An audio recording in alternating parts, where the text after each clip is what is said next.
Today we are doing Lab 28 hydrocarbon models. So what are hydrocarbons? These are molecules that are organic and they're composed of only hydrogen and carbon atoms.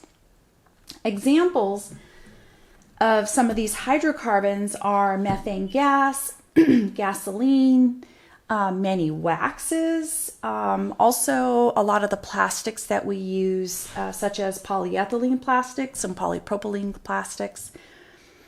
Many of these are also common fuels that we use. If you look here, we can see that we have like propane, butane, gasoline.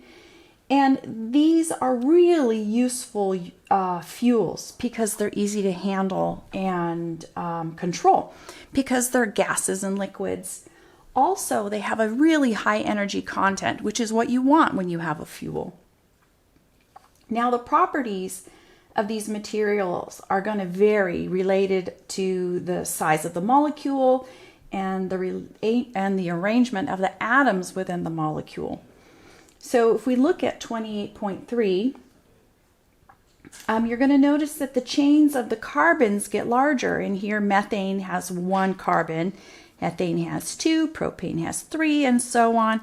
And we only show up to 10 in this table, but these chains can be up to thousands in length.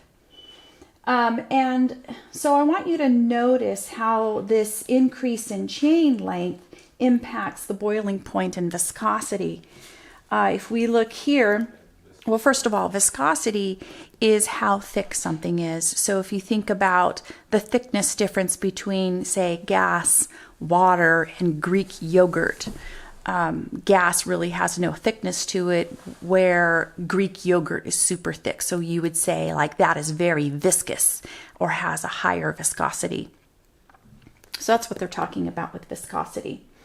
So if you notice here, when we have just 1 carbon in this chain, its boiling point is pretty low, -162. But then when we go just up to 10 carbon chains, we make a huge leap into 174 degrees Celsius.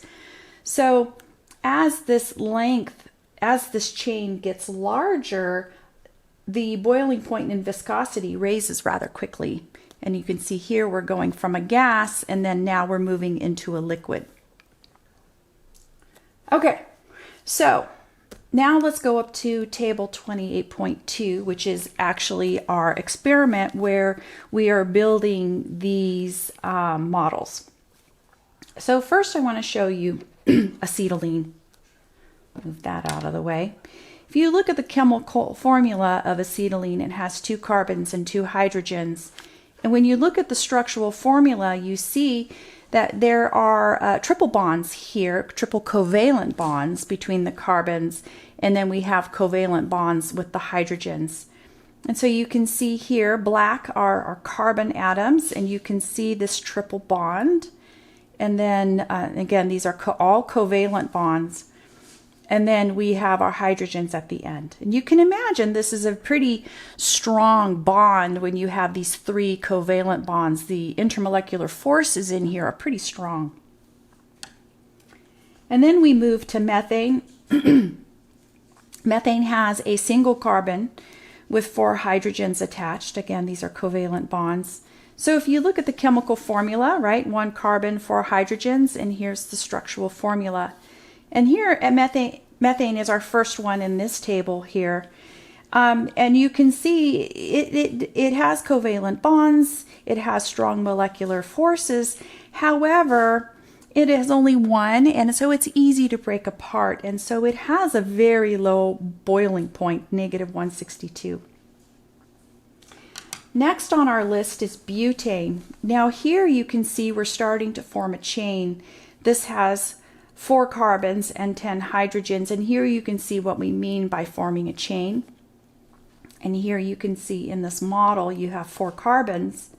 Now the intermolecular forces in these covalent bonds is stronger as the chain gets longer. So this is a stronger bonding here, and so its boiling point is going to be higher than the methane.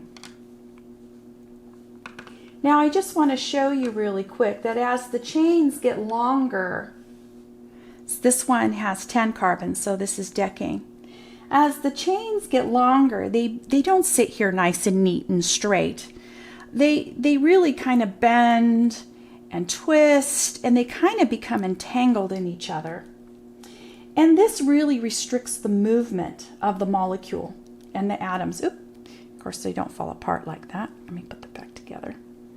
And so this lack of movement, this restriction of movement, impacts our boiling point. Since it can't move as well, it's going to take more energy to break these bonds. And so this increases our boiling point and our viscosity. And as you can see here, like I talked earlier, how we had this quick rise, and it's this entanglement and this lack of movement